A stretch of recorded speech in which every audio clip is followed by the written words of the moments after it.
Hello dear students, आज हम लोग अपनी पढ़ाई शुरू करने जा रहे हैं जो बहुत दिनों से प्रभावित थी। और हम एक प्लान के साथ आप लोगों के साथ पढ़ाई शुरू कर रहे हैं कि कुछ स्टूडेंट जो यूनिवर्सिटी में लेट से एग्जाम एडमिशन होने के बाद अपनी पढ़ाई शुरू किए थे तो उनका कुछ चैप्टर छूट गया था, बीच बीच में कहीं ना कहीं किसी कारणवश छूट गया था। जैसे कि जो जनरल बैच था उसमें एक question group C second paper छूटा हुआ है, तो मान लीजिए वो तो मेकअप हो ही जाएगा कुछ ही दिनों में। लेकिन बाकी जो चीज़ें छूटी हुई है कुछ स्टूडेंट्स की, तो हम एक काम कर रहे हैं कि एग्जामिनेशन के पॉइंट ऑफ व्यू से हम उससे आगे लेकर के बढ़ते जा रहे हैं। जो पढ़ चुके हैं उनका रिवाइज हो जाएगा एग्जाम के लिए। हो सकता है कहीं कुछ भूले होंगे या उस हिसाब से कुछ प्रॉब्लम आ रहा होगा, कुछ स्टूडेंट को बीच बीच में कोई प्रॉब्लम हो रहा होगा, तो वो भी क्लियर होता जाएगा। तो हम लोग रिलेशन फंक्शन जो आपका पेपर फर्स्ट का group A first question long में आता है, तो वहीं से हम एक तरफ से शुरू करते हैं। एक बात याद रखिएगा, ये जो पढ़ाई आपकी हो रही है एग्जामिनेशन पॉइंट ऑफ व्यू से हम लोग पढ़ने जा रहे हैं। ये नहीं कि हम लोग जितना डिटेल पहले पढ़ा करते थे वो तो उसके लिए एक सिलेबस बना हुआ है, वो एक अपने समय सारणी के अनुसार वो पढ़ाई होती है।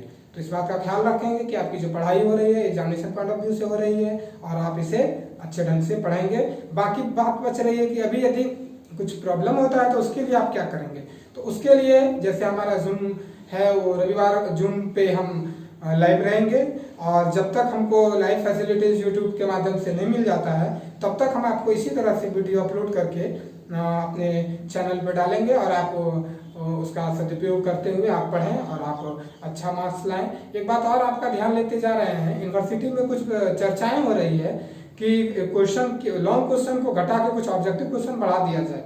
तो इसके लिए आप लोगों को ध्यान रखना है कि जो भी लॉन्ग क्वेश्चन आप पढ़ रहे हैं उसे थोड़ा डिटेल से पढ़ें, क्योंकि उसी लॉन्ग क्वेश्चन से आपका शॉर्ट ऑब्जेक्टिव टाइप का क्वेश्चन आपके सामने आपके एग्जामिनेशन में हो सकता है, जिसमें कहा जा रहा है कि इस पैंडेमिक में कुछ के कारण कुछ रूल्स बनाए जा रहे हैं जिससे कि ऑब्जेक्टिव संख्या बढ़ा दी जाएगी।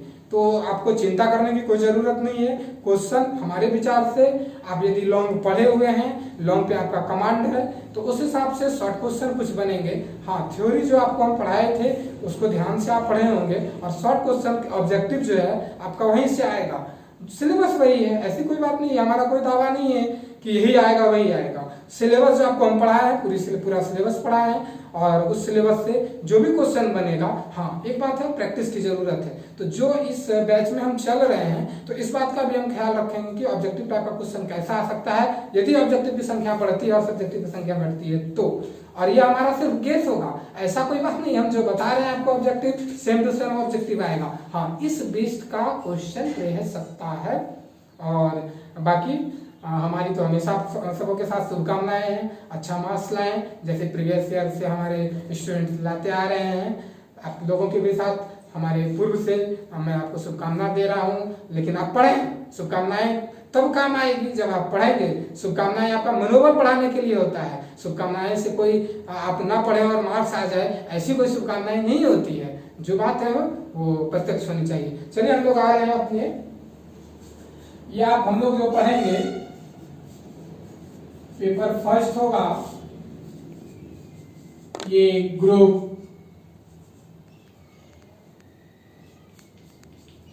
ए, चैप्टर का नाम relation and function, question total 2। पुराने सिलेबस के अनुसार यदि कुछ चेंजेस आते हैं तो यूनिवर्सिटी आपको नोटिफिकेशन पहले देगी, इसके बाद वो चेंजेस करेगी और आप लोगों को मालूम होगा और हमें जैसे ही मालूम होगा फिर हम काम करेंगे। तो आप लोग तब तक उसी हिसाब से ध्यान में रखते हुए पढ़ें। अब ये पूरा का पूरा 32 मार्क्स का क्वेश्चन होगा। चलिए आते हैं रिलेशन से शुरू करते हैं। नोटबुक जिस तरह से हम लोग तैयार करते थे उस हिसाब से तो कुछ उतना लॉन्ग नहीं हो सकता। इन शॉर्ट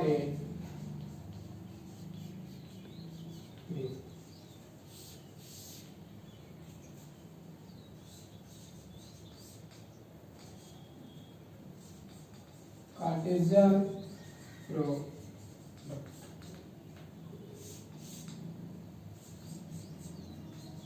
लेट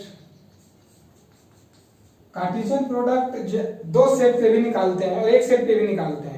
हम एक सेट पर निकाल करके आप लोगों के सामने अभी दिखा रहे हैं। उससे क्या होगा कि हम लोग अभी थ्योरम पढ़ेंगे उसको अच्छे से समझेंगे और जैसे हम लोग आगे बढ़ेंगे तो एक सेट वाला दिमाग बाद में बहुत जल्द आएगा। A cross A Cartesian product of A 1 2 3 1 2 3 all possible Cartesian product 1 1 1 2 बाकी डिटेल आप लोग 11 12 पढ़े होंगे 1 3 1 से सब में एसोसिएट हुए एलिमेंट्स। अब आइए 2 2 1 2 2 2 3 चलिए 2 से हो गया। अब 3 से शुरू करते हैं 3 1 3 2 3 3 बहुत इजी है। देखिए ये कार्टेशियन प्रोडक्ट कैसे तैयार किए एक बार बता देते हैं यदि किसी को कहीं कुछ कंफ्यूजन हो रहा होगा। ये 1 लिए इस 1 को लिए ये पेयर तैयार हुआ, फिर यही 1 रखे इस 2 को लिए ये पेयर तैयार हुआ, यही 1 फिक्स किए और इस 3 को लिए, यानी कि इसको फिक्स करके तीनों के साथ हम लोग लिख लिए। आइए इसके बाद अब इस 2 को फिक्स किए 2 1 लिए 2 2 लिए 2 3 लिए, यानी कि इसको फिक्स करके तीनों के साथ एलिमेंट्स को लिखे। अब आइए ये 3 1 लिए फिर 3 2 लिए 3 3 लिए, उस तरह से तैयार हो गया। अब जो हमारा रिलेशन होता है वो R, यही है रिलेशन, ये सबसेट A क्रॉस A। कहने का अर्थ हम लोग ये समझने जा रहे हैं कि इस R में जो एलिमेंट्स आएगा पेयर ऑफ एलिमेंट वो इसी से लेना है। जैसे मान लेंगे कि लेट R1 में हम एलिमेंट लेने जा रहे हैं 1 1 1 2 1 3,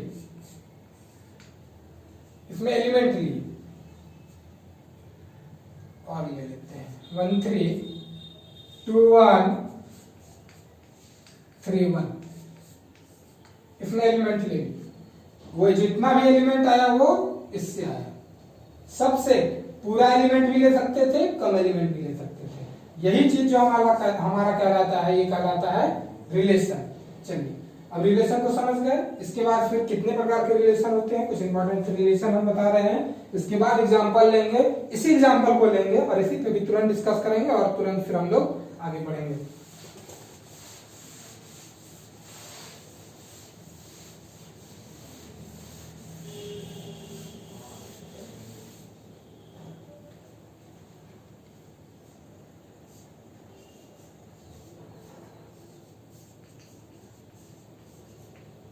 Relation. First,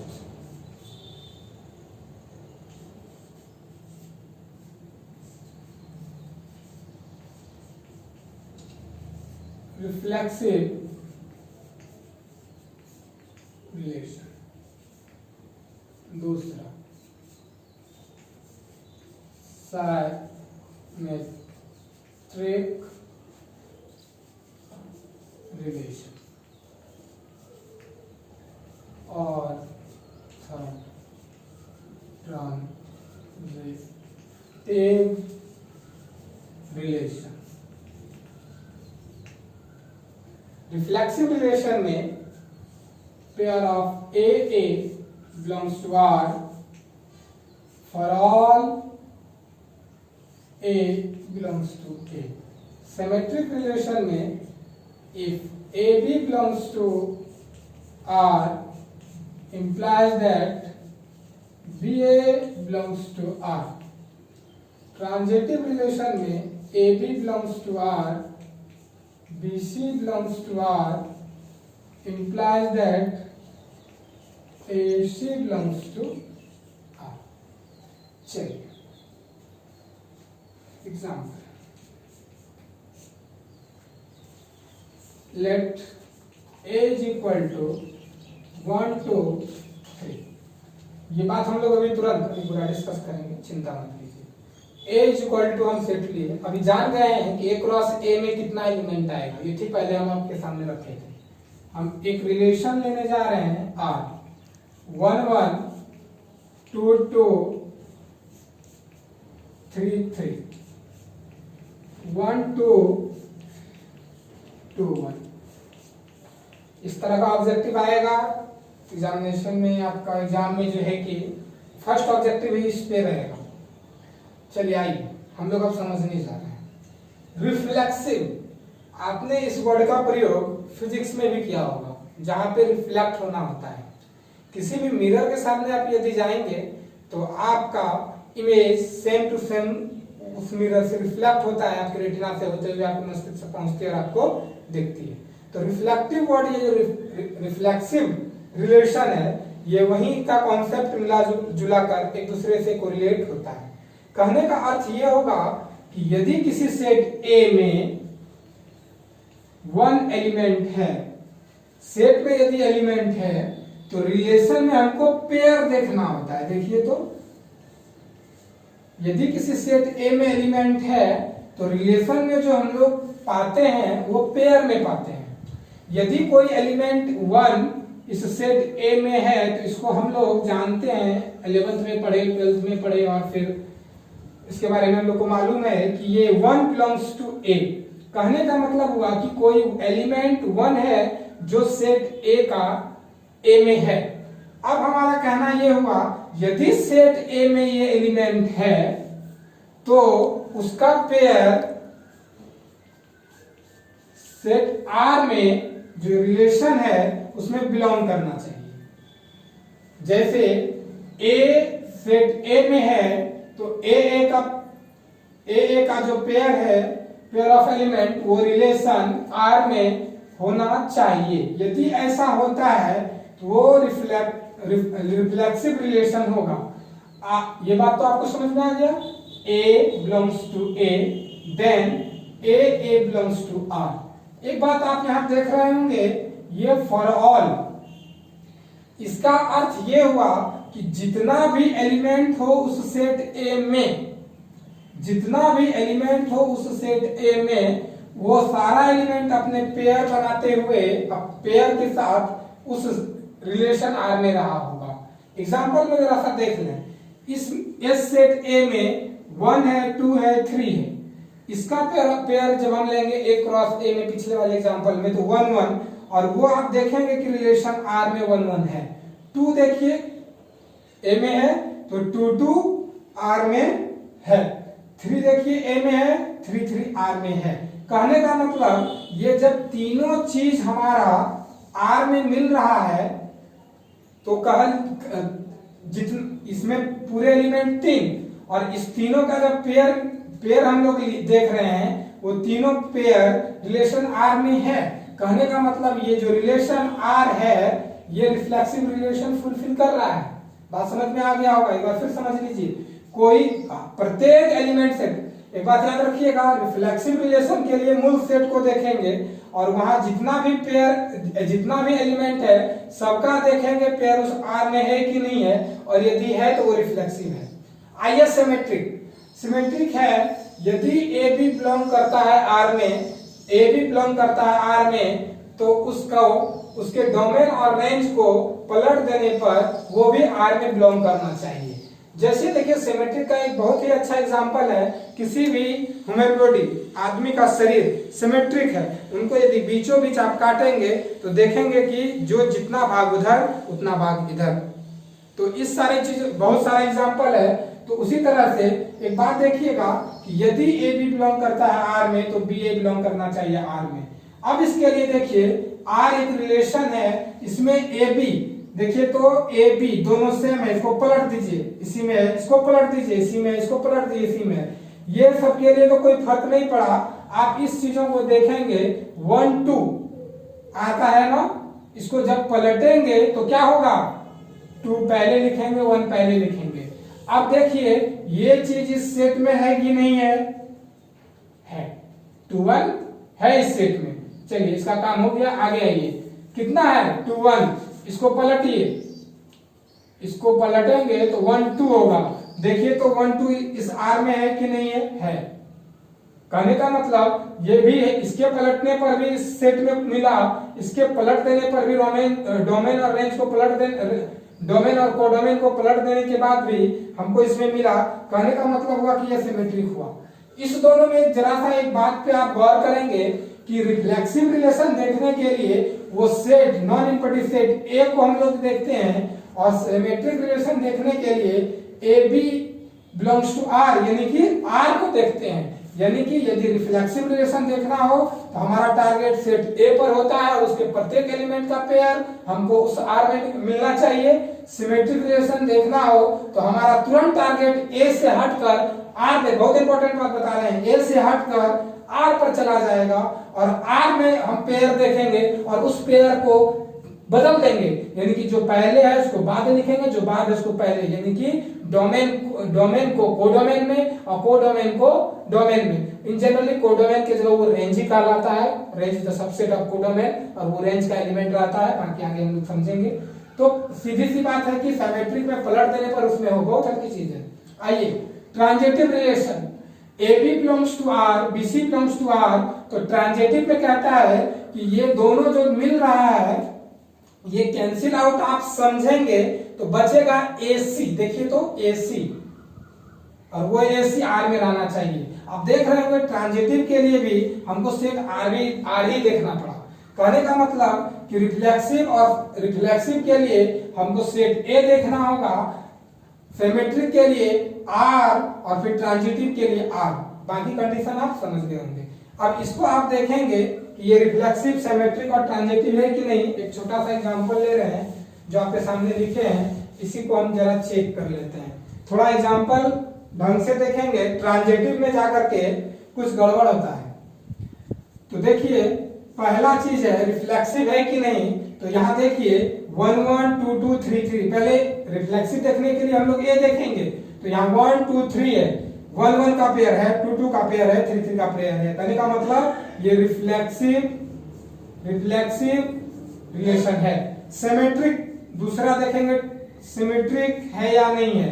सिमेट्रिक देखने का मतलब होता है जो है उस पेयर को पलट दीजिए और उसमें है कि नहीं। 1 1 इसको पलटिए, क्या बचा 1 1 है, 1 2 पलटिए, ऐसे किसी तरह पलटेंगे, बस खत्म। ये है पलटे, कोई फर्क नहीं पड़ा भैया। आइए इसको 1 2 पलट दीजिए, 2 1 है, इसको पलटिए, ऐसे है, अभी तुरंत बताए थे। कहने का मतलब ये सिमेट्रिक है। जरा ट्रांजिटिव पे आप लोग गौर करेंगे, ट्रांजिटिव में थोड़ा सा ध्यान दीजिए। इसको स्टेबल पकड़ लीजिए, इसका अंतिम एलिमेंट कौन है 1 से शुरू होने वाला खोजिए, यहां मिल गया, इसको पकड़िए, इसका लास्ट और इसका फर्स्ट कैंसिल आउट कीजिए, क्या बचा। याद रखिएगा इसको फिक्स किए हैं, जिसको फिक्स करेंगे उसका एलिमेंट पहले लिखेंगे। देखिए यहाँ पे इसका एलिमेंट यहाँ 1 है, लिख लिए, इसका लास्ट एलिमेंट 2 है, कैंसिल आउट करो, 1 2 है, हट जाइए वहां से। आपको क्या मिला है 1 2। देखिए इसमें 1 2 है, 1 2 है, कौन है क्या है कहाँ है मतलब नहीं, वहां से बगल होकर के हमको ढूंढना है। चलिए इसके बाद 1 से इसमें काम हो गया, ये पास दे दिया। चलिए इसके बाद 1 से शुरू होने वाला नहीं है, चलिए इसका काम खत्म हो गया। अब इसको स्टेबल कर दीजिए। शुरू क्या चीज, लास्ट क्या है इसका 2 से शुरू होने वाला ढूंढिए। इसके पास 2 से शुरू होने वाला नहीं है, ये पास दे दिया। 2 से शुरू होने वाला कोई देखिए, ये भी नहीं है, ये पास दे दिया। 2 से शुरू होने वाला नहीं है, पास दे दिया। 2 से शुरू होने वाला है, चलिए यहाँ पे बात देखना पड़ेगा। इसका लास्ट 2, इसका लास्ट 2, 2 को कैंसिल आउट समझिए, फिक्स ये वाला था, इसका फर्स्ट एलिमेंट लिखिए 2, ये तो रुके हैं, इसका लास्ट एलिमेंट 1, क्या बचा, क्या हमारा रिजल्ट आया 2 1। हट जाइए बगल, आइए 2 1 ढूंढिए, 2 1 है, मिल गया। चलिए इसके बाद ये भी पास दे दिया, इसके बाद आगे कुछ नहीं है। चलिए अब इसको स्टेबल नहीं करेंगे, अब इसके बाद बारी अब इसकी स्टेबल की है। लास्ट क्या चीज है 3 से शुरू होने वाला ढूंढिए, ये तो खुद है, ये पास दे दिया। 3 है ही नहीं शुरू में, 3 है ही नहीं शुरू में, 3 है ही नहीं शुरू में, 3 है ही नहीं शुरू में, सबको ही पास दे दिया इसको। चलिए ये पास आउट हो गया। आइए अब इसको इस्तेमाल कीजिए। ये कितना है इसका लास्ट? 2 है। 2 से शुरू होने वाला ढूंढिए। ये 2 से शुरू होने वाला नहीं है, पास दे दिया। ये 2 से शुरू होने वाला है, पास नहीं दिया। चलिए यहां बात पकड़िए ध्यान से। स्टेबल किसको किए हैं? हमेशा देखिए लेफ्ट हैंड स्टेबल किए हैं ना यहाँ स्टेबल। इसका लास्ट एलिमेंट कितना है? 2। लिख लीजिए। कौन पास नहीं दिया है? ये पास नहीं दिया है। ये इसका लास्ट, इसका फर्स्ट कौन है? ये। और इसका लास्ट लेफ्ट हैंड वाले से जिसको रोके हुए हैं उसका लास्ट, और राइट हैंड जो पास लेने के लिए चल रहा है उसका फर्स्ट। यहाँ पे कंफ्यूजन होगा, एग्जाम में भी ऑब्जेक्टिव आएगा, वहां कंफ्यूजन होने की चांस है। इसका लास्ट, इसका फर्स्ट और इसका लास्ट ढकते हैं। हम बोले थे कि लेफ्ट हैंड वाले का फर्स्ट में लेंगे। देखिए 1 है वहां पे, इसका 1 है, लिख दीजिए यहाँ 1। और इसका लास्ट में क्या है? 2 है। 2 है। यहाँ पे थोड़ा सा दबाव आएगा, दबाव झेलिएगा। चलिए 1 2, क्या बच गया?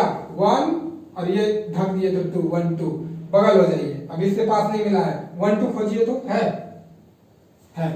ये है, मिल गया। चलिए इसका मतलब ये भी पास दे दिया। चलिए इसको पकड़िए। 2 से शुरू होने वाला ये नहीं है, पास दे दिया। ये तो खुद है, इससे कोई मतलब नहीं है। 2 से शुरू होने वाला ये है, कहने का मतलब है इस पे देखना पड़ेगा। इसका लास्ट और इसका फर्स्ट कंप्लीट। क्या बचा? 1 1 ढूंढिए, है यहाँ 1 1, मिल गया। कहने का मतलब ये भी पास दे दिया, यानी कि ये भी पूरे पास आउट हो गया। यहाँ पे अब ये कंप्लीट हो गया।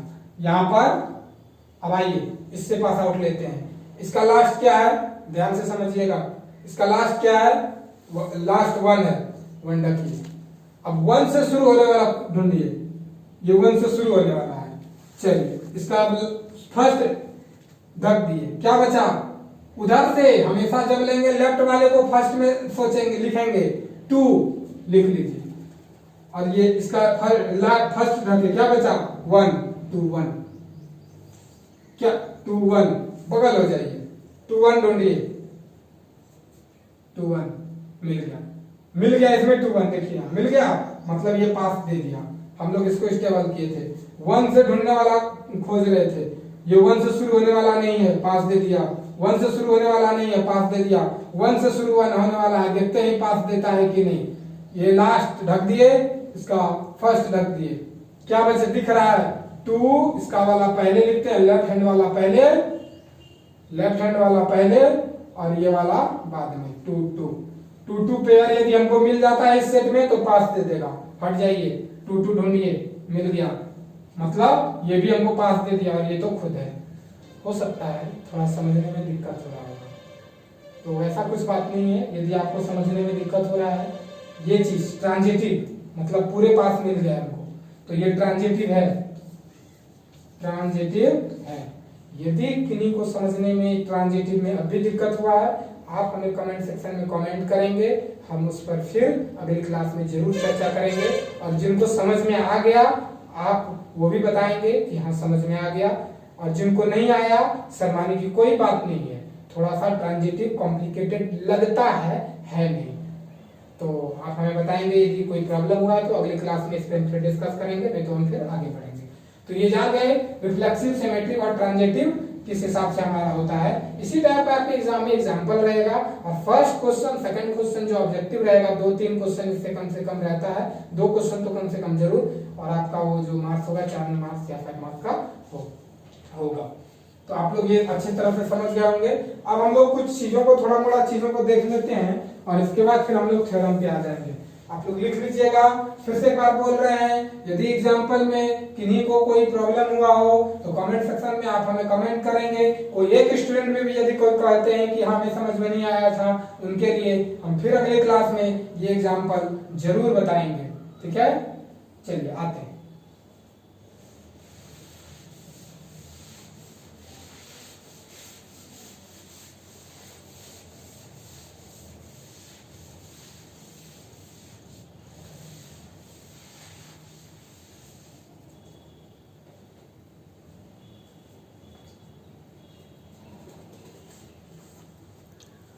एक चीज हम लोग पढ़ लेते हैं। बहुत इंपॉर्टेंट चीज होगा, इनवर्स रिलेशन।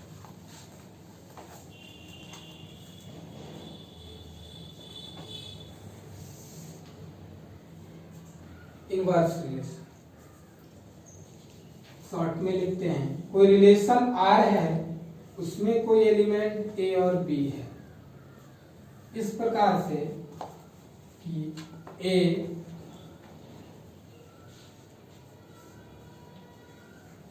डोमेन है आर का और बी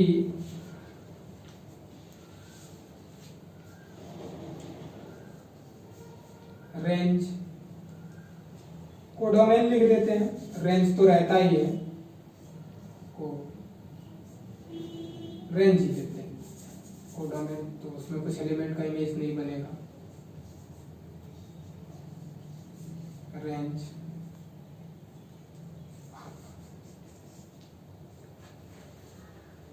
तो आर इनवर्स में बी ए होगा, जहां बी डोमेन होगा आर का,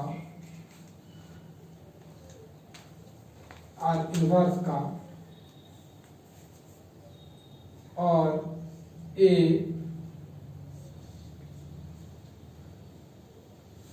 रेंज होगा, range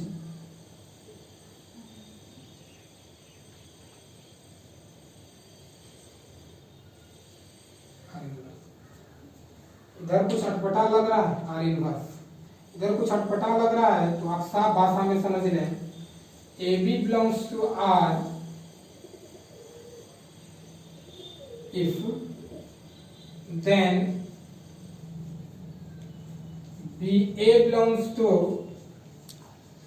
are inverse A B. आप इनको समझें, इस चीजों को आप जैसे समझेंगे आपको तुरंत समझ में आ जाएगा। A B belongs to R, पलट दीजिए, बी पहले कर दीजिए, ए बाद में कर दीजिए, बी पहले ए बाद में, वो आर इनवर्स में होगा। और यदि आर इनवर्स में बी ए है तो आर में क्या होगा, पलट जाएगा, कोई दिक्कत नहीं है। ठीक,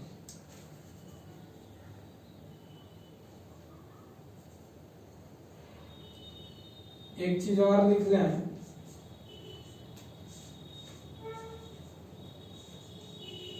domain of R is equal to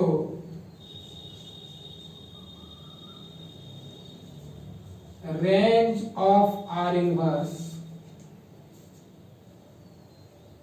और यदि रेंज, ठीक है, और range of R inverse is equal to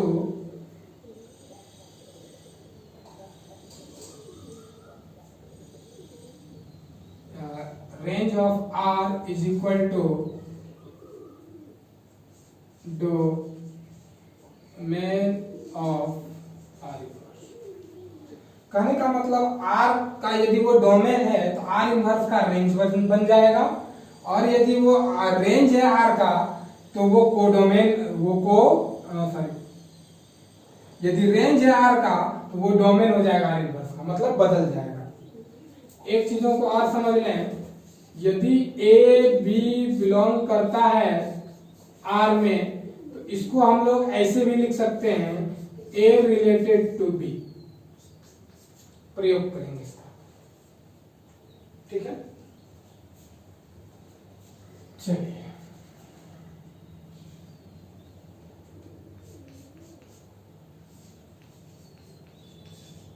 union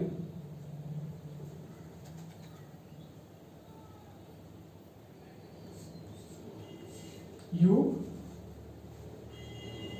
और इसका जो नोटेशन होगा वो और से होगा,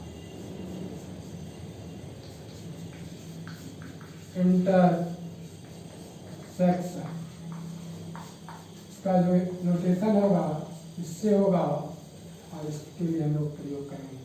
यूनियन मतलब यदि किसी सेट ए में है, किसी सेट बी में है, किसी यानी कि कोई एलिमेंट किसी सेट ए में है या किसी सेट बी में है, तो हम उसको ए यूनियन बी में लिख सकते हैं। और इंटरसेक्शन दोनों में रहना जरूरी है। बाकी ये सब चीज पढ़े होंगे और फिर इससे रिलेटेड जब फार्मूला वगैरह लिखाएंगे, लिख लिए होंगे ये सब चीज। आपको बस इस बातों पे ध्यान देना है, समझ रहे हैं बात, इस बात पे ध्यान देना है और एक इस बात पे ध्यान देना है। ये इनवर्स रिलेशन का डेफिनेशन है। यदि ए बी बिलोंग करता है आर में, let R be an relation where A belongs to a domain of R, B range of R, then B is a domain of R inverse and A is the range of R inverse. And R inverse denoted by, where R inverse is denoted by, R inverse is denoted by inverse relation of R. चलिए हम लोग अब theorem पे आते हैं।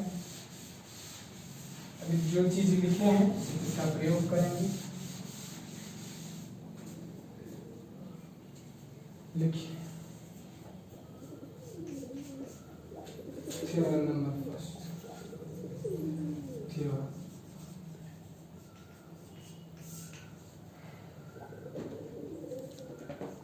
if R B and equivalence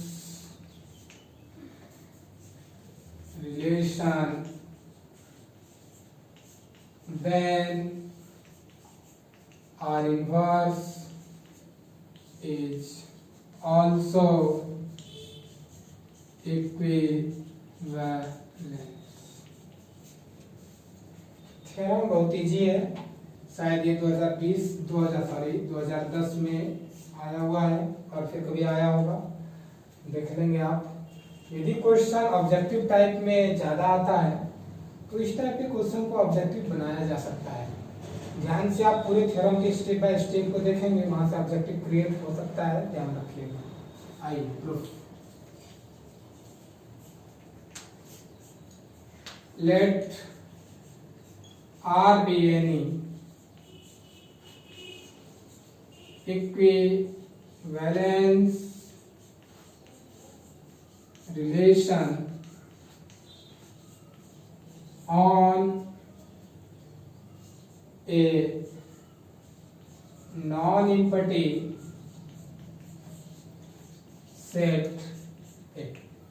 अभी जो हम एग्जाम्पल लिए थे, जो R तक लिखे थे, उससे पहले हम लोग A क्रॉस A लिखे थे, Cartesian product of A cross A लिखे थे, और उससे पहले A लिखना पड़ा था।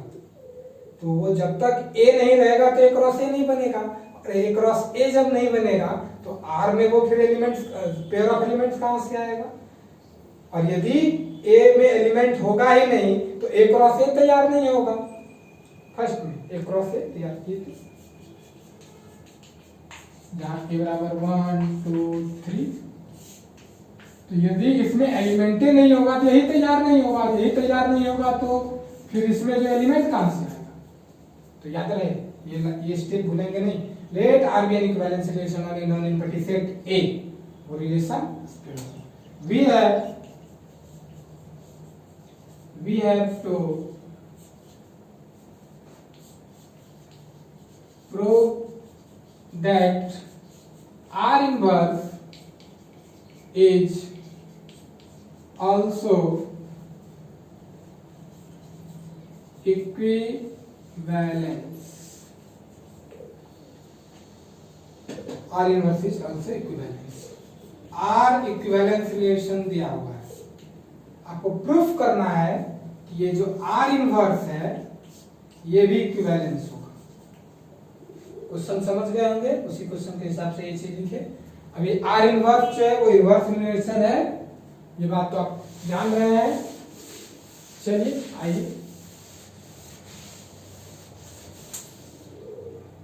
जिनको पहले पढ़ा दिए हैं उनको कंफ्यूजन ना हो कि सर हमको कैसे लिखाए थे यहाँ पे लैंग्वेज में चेंज, कोई स्टेबल याद तो है नहीं, आपको जो बताया यदि वो थोड़ा बड़ा है या कहीं कुछ छोटा लग रहा है या सेंटेंस अलग है तो उसे हड़बड़ाने की जरूरत नहीं है।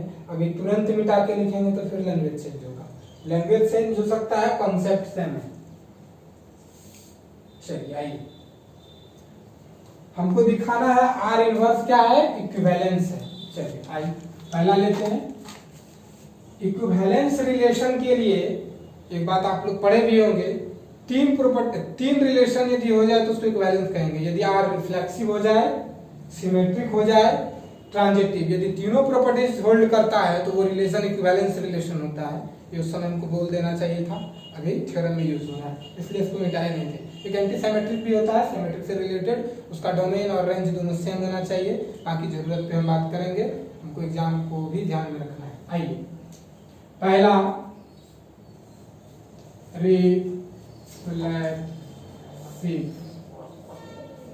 रिलेशन।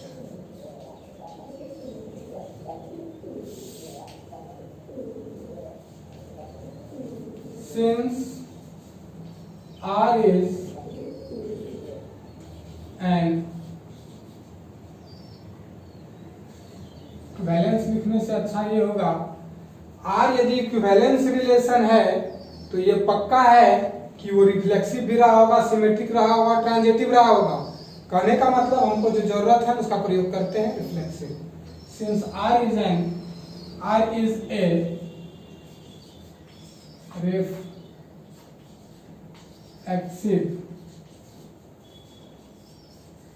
relation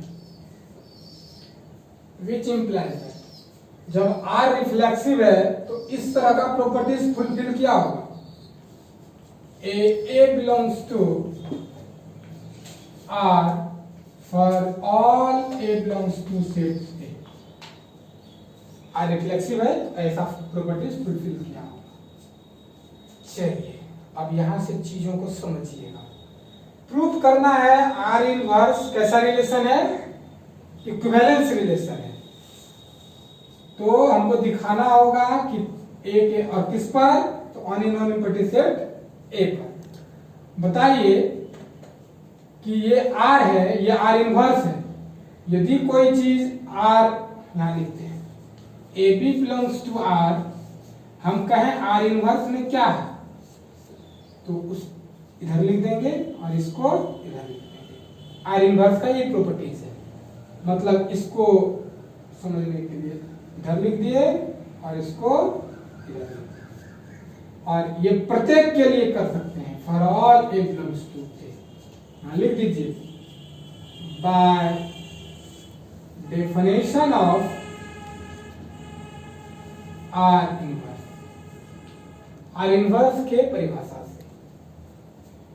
अब देखिए A belongs to R inverse, वो प्रत्येक ए सेट ए के लिए हो रहा है, यानी कि सेट ए के फॉर ऑल एलिमेंट्स के लिए ऐसा रिलेशन है। इसका मतलब साफ हुआ कि 10 are inverse is reflexive.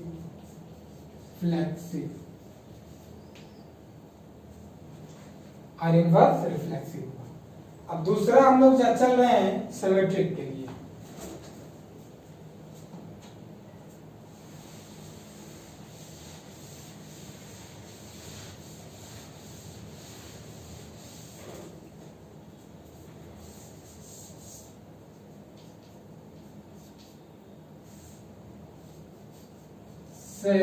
Symmetric relation. देखिए इसलिए इसको मिटाए नहीं थे। सिमेट्रिक में क्या कहता है, यदि A B belongs to R, तो हमको दिखाना पड़ेगा ये आर के लिए, हमको आर इनवर्स के लिए वैसा ही देंगे। इफ यदि ए बी बिलोंग करता है, जिसको दिखाना है, दिखाना या किसको है कि वो इक्विवेलेंस है आर को, आर इनवर्स को। तो आर इनवर्स को दिखाना है तो उस हिसाब से हम लोग आगे जिसको दिखाना है उसमें मानेंगे।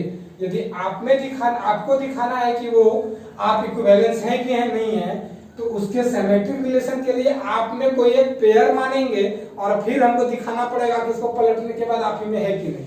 यदि है तो वो हो जाएगा सिमेट्रिक रिलेशन, यानी कि आप हो जाइएगा सिमेट्रिक रिलेशन। समझने के लिए बात बता रहे हैं आपको। A B belongs to R inverse. हमको बताइए कि इसका इनवर्स जैसे हटेगा तो वो तुरंत जो ये है वो यहाँ आ जाएगा और जो ये है वो यहाँ आ जाएगा। Bye definition of R inverse.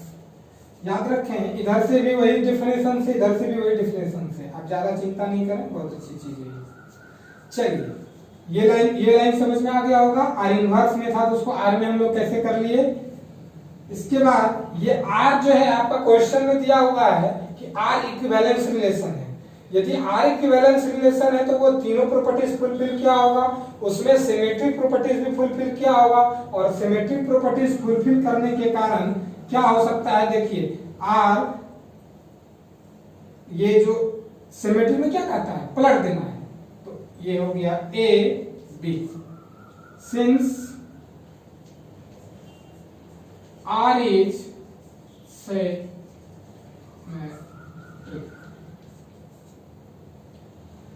तो देखिए तो दैट इज इफ, यदि ए बी बिलोंग करता है, नो सॉरी अभी एक स्टेप और, ए बी बिलोंग कर रहा है आर इनवर्स में, तो हमको दिखाना पड़ेगा बी ए बिलोंग करता है आर इनवर्स में। ए बी बिलोंग अभी तक यहाँ आ गया आर में, अब बताइए आर इनवर्स में क्या जाएगा जी, बी ये इधर आ जाएगा और ये ए इधर आ जाएगा। समझ में आ गई। फिर से एक बार तुरंत, A B belongs to R inverse, R inverse यहाँ से इनवर्स हट गया तो इसका ये जो पेयर है उसमें एलिमेंट जो है वो चेंज हो जाएगा, डोमेन कोडोमेन रेंज चेंज हो गया। अब ये देखिए आर इक्विवेलेंस है तो उसको ये चीज लिख सकते हैं, क्योंकि आर क्या था, सिमेट्रिक इक्विवेलेंस था, सिमेट्रिक हो गया। अब ये आर इनवर्स में हम लोग चेंज कर रहे हैं, इसको आर इनवर्स करेंगे तो जो उसका रेंज था वो डोमेन बन गया, यानी कि पहले लिख दिए, और जो शुरू में था उसको लास्ट में लिख दिए। चलिए that is if A B belong कर रहा है, देखिए तो यहां पर आर इनवर्स में वी हैव बी ए, इसके बाद यहां देखिए B A belongs to R, thus R inverse is symmetric। Clear होगा, समझ में आया होगा। ठीक है, इसी में ट्रांजिटिव कर लेते हैं तुरंत।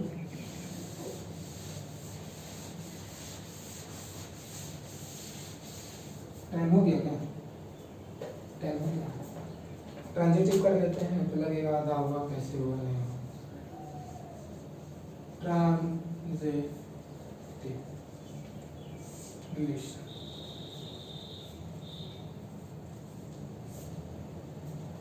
ट्रांजिटिव रिलेशन के लिए जानते हैं दो पेयर लेंगे, वो दोनों पेयर का बीच वाला कैंसिल आउट करके उसी में यदि हो जाए तो वो ट्रांजिटिव रिलेशन होगा। ध्यान रहे यहाँ आर आर आर दिया हुआ है, यहाँ प्रूव करना है कि आर इनवर्स हमारा इक्विवेलेंस रिलेशन होना चाहिए।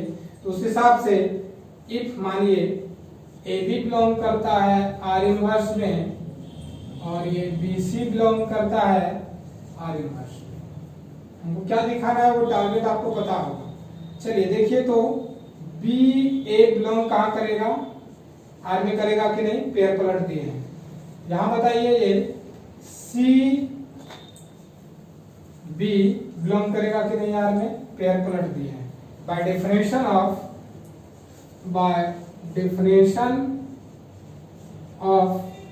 Are inverse. चलिए आर कैसा रिलेशन है, आर इक्विवेलेंस रिलेशन है। आर जब इक्विवेलेंस रिलेशन है तो वो सिमेट्रिक रिलेशन रहा होगा, तो ये पलट दिए तो ये आर में आ गया। पलट दिए मतलब रेंज डोमेन आप जान रहे हैं। इसके बाद ये भी बी सी पलट दिए तो आर में रहा, लिख देंगे चूंकि since R is symmetric, R is symmetric. अब हमको एक बात बता दीजिए कि आर जब सिमेट्रिक हो गया और ये पलट दिए तो ऐसा हो गया, तो ये देखिए ये दोनों मैच कर रहा है, कैंसिल आउट समझेंगे तो ये क्या बचा, ए और सी बिलोंग्स टू आर। क्यों, ये यहां से इस स्टेप यहां जो लिखे किस कारण से, ट्रांजिटिव रिलेशन के कारण से। आर इक्विवेलेंस दिया है, इक्विवेलेंस है तो ट्रांजिटिव हो गया, तो यहां लिखेंगे चूंकि आर इज ट्रांजिटिव। ध्यान रहे ये सब चीज जो लिखेंगे एकदम ढंग से लाइन बाय लाइन लिखेंगे, इस चीजों को भी ढंग से लिखेंगे, सजा के लिखेंगे, तब कुछ होगा। अब देखिए हम लिख सकते हैं सी ए बिलोंग्स टू आर।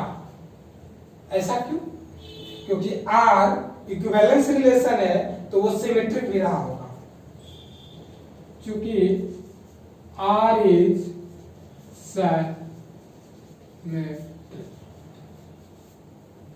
अब एक बात ध्यान दें कि ये अब इसे लिख सकते हैं AC belongs to R inverse, AC belongs to R inverse. क्यों भाई, by definition of R inverse, by definition of R inverse. आप यहां देखिए इफ, और यहां देखिए AP BC, AP are inverse में, BC आर इनवर्स में, तो ये दोनों को कैंसिल आउट में नहीं माना, समझे, कैंसिल आउट में एक रिलेशन के साथ चलता है, समझे। तो AC यदि आर इनवर्स में है कि नहीं, देखिए तो आर इनवर्स में, आर इनवर्स कैसा रिलेशन हो गया, इक्विवेलेंस रिलेशन हो गया, equivalence relation. That is if, लिखिए, that is if, that is if AB belongs to R inverse and BC belongs to R inverse, we have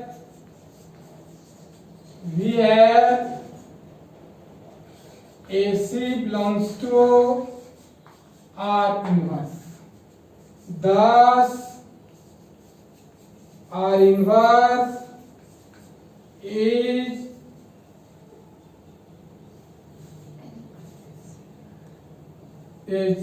transitive,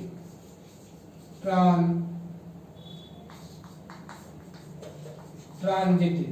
therefore अभी देखिए reflexive symmetric और ये transitive हो गया, therefore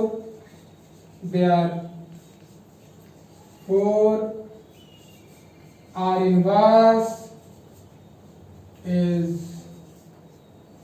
an equivalence relation। एक चीज थोड़ा शॉर्ट में निकल रहे थे तो भूल गए थे, नोट में लिख लेंगे, if R is reflexive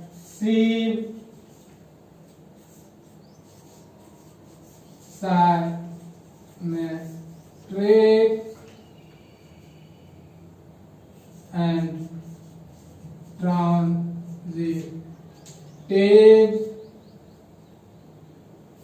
then R is said to be an equivalence relation. R यदि रिफ्लेक्सिव हो, सिमेट्रिक हो, ट्रांजिटिव हो तो इक्विवेलेंस रिलेशन होगा। अब आप लोग जरा ध्यान देंगे, जहां भी प्रॉब्लम हो थ्योरम में, कहीं प्रॉब्लम हो कमेंट सेक्शन में, आप कहां क्या कैसे आप हमें जानते हो ना जानते हो उससे कोई फर्क नहीं पड़ता, सीधी सी बात, कहीं कोई प्रॉब्लम है कमेंट सेक्शन में बोलें कि थ्योरम के रिफ्लेक्सिव में, सिमेट्रिक में, या थ्योरम समझने में, या फिर एग्जाम्पल समझने में, या इस जगह के आसपास की कोई भी चीज आपको समझने में दिक्कत हुई हो, कमेंट सेक्शन में या हमारे फोन पे, व्हाट्सएप पे हमें आप मैसेज करें, हम जरूर आपको आपकी परेशानियों को कम करने की, खत्म करने की कोशिश करेंगे। और फिर अगले दिन फिर हम लोग आगे यहीं से शुरू करेंगे, इसके बाद से जो थ्योरम आएगा उसको शुरू करेंगे और हम लोग कल इस हिसाब से फिर पढ़ेंगे। बहुत बहुत धन्यवाद।